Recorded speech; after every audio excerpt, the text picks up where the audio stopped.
Assalamualaikum warahmatullahi wabarakatuh. Hello guys, we from group 1. We will presenting about managing empty containers. Before introduce our group, my name is Albiah as moderator and my friend Karismawati and Nur Hasida. Okay, the first slide explained by Nur Hasida. Managing empty container is an important aspect of container logistics as it ensures the efficient use of container assets and minimize costs associated with container handling and storage. There are some key points to consider when managing empty containers. First, container tracking. Second, storage and handling. Third, repositioning. Four, repairs and maintenance. 5, efficient utilization. Mengelola peti kemas kosong merupakan aspek penting dari logistik peti kemas karena memastikan penggunaan aset peti kemas secara efisien dan meminimalkan biaya yang terkait dengan penanganan dan penyimpanan peti kemas. Berikut adalah beberapa poin penting yang perlu dipertimbangkan saat mengelola wadah kosong atau peti kemas. Yang pertama, pelacakan kontainer. Langkah pertama dalam mengelola kontainer kosong adalah melacak lokasi dan ketersediaannya secara akurat. Yang kedua, penyimpanan dan penanganan. Wadah kosong memerlukan penyimpanan dan penanganan yang tepat untuk menghindari kerusakan dan meminimalkan risiko pencurian atau vandalisme. Yang ketiga, reposisi. Kontainer kosong mungkin perlu diposisikan ulang untuk memenuhi kebutuhan pengirim dan pengangkut. Yang keempat, perbaikan dan pemeliharaan. Kontainer kosong mungkin memerlukan perbaikan dan pemeliharaan untuk memastikan kondisinya baik dan untuk digunakan di masa mendatang. Yang kelima, pemanfaatan yang efisien. Kontainer kosong dapat menimbulkan biaya yang signifikan bagi operator dan pengirim, jadi penting untuk memastikan penggunaan yang efisien. The container. A container in the context of logistics and transportation and storage of goods, containers are typically made of steel or aluminum and come in various sizes. The most common being 20 foot and 40 foot length. They have a uniform shape and size, which allow them to be easily loaded onto and off ships, trucks, and trains and stacked for storage. Kontainer dalam konteks logistik dan transportasi adalah kotak logam standar yang digunakan untuk transportasi dan penyimpanan barang. Kontainer biasanya terbuat dari baja atau aluminium dan tersedia dalam berbagai ukuran. Yang paling umum berukuran 20 kaki hingga 40 kaki.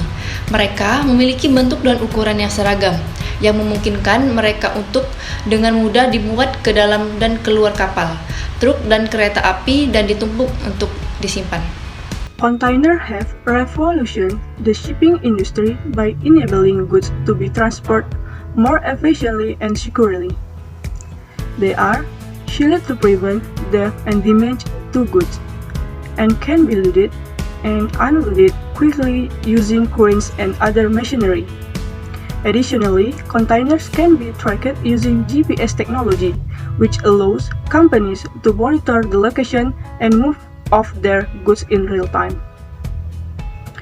Kontainer telah merevolusi industri perkapalan dengan memungkinkan barang diangkut dengan lebih efisien dan lebih aman. Mereka disegel untuk mencegah pencurian dan kerusakan barang, dan dapat dimuat serta dibongkar dengan cepat menggunakan derek dan mesin lainnya. Selain itu, peti kemas dapat dilacak menggunakan teknologi GPS yang memungkinkan perusahaan memantau lokasi pergerakan barang mereka secara real-time. The use of containers has also had a significant impact on international trade by reducing transportation costs and making it easier to ship goods across borders. Container can be loaded into ship at a port in one country and unload at a port in another without the need for the goods to be unpacked and repackaged multiple times. Penggunaan peti kemas juga berdampak signifikan pada perdagangan internasional dengan mengurangi biaya transportasi dan mempermudah pengiriman barang.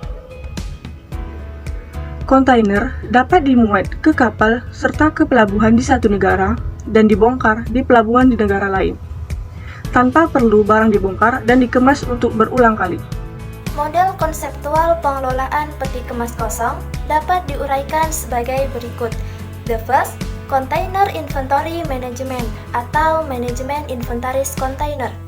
Langkah pertama dalam manajemen kontainer kosong adalah menjaga inventaris yang akurat dari semua kontainer kosong yang dimiliki oleh perusahaan. Ini termasuk melacak lokasi, jenis, dan kondisi setiap kontainer.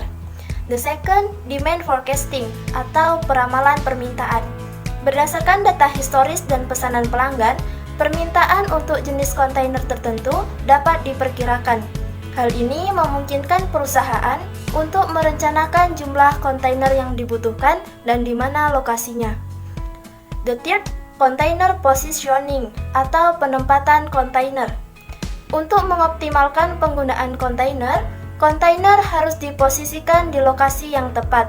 Ini melibatkan pelacakan pergerakan peti kemas dari satu lokasi ke lokasi lain, seperti dari pelabuhan ke pusat distribusi.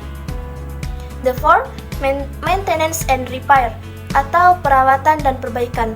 Kontainer memerlukan perawatan dan perbaikan rutin untuk memastikan kondisinya baik dan dapat digunakan untuk pengiriman di masa mendatang. Ini termasuk memeriksa kerusakan, membersihkan, dan memperbaiki jika perlu. The five, return management atau manajemen pengembalian. Ketika kontainer dikembalikan, kontainer perlu diperiksa kerusakannya dan diperiksa kembali ke dalam sistem inventaris. Hal ini memastikan bahwa persediaan akurat dan up-to-date. The sixth, reporting and analysis, pelaporan dan analisis. Data pergerakan kontainer, permintaan, dan inventaris dapat dianalisis untuk mengidentifikasi tren, peluang peningkatan, dan penghematan biaya. Informasi ini dapat digunakan untuk mengoptimalkan proses pengelolaan peti kemas kosong dan mengurangi biaya. Oke guys, sampai di sini presentasi kelompok 1. Thank you for attention and participation. Wassalamualaikum warahmatullahi wabarakatuh.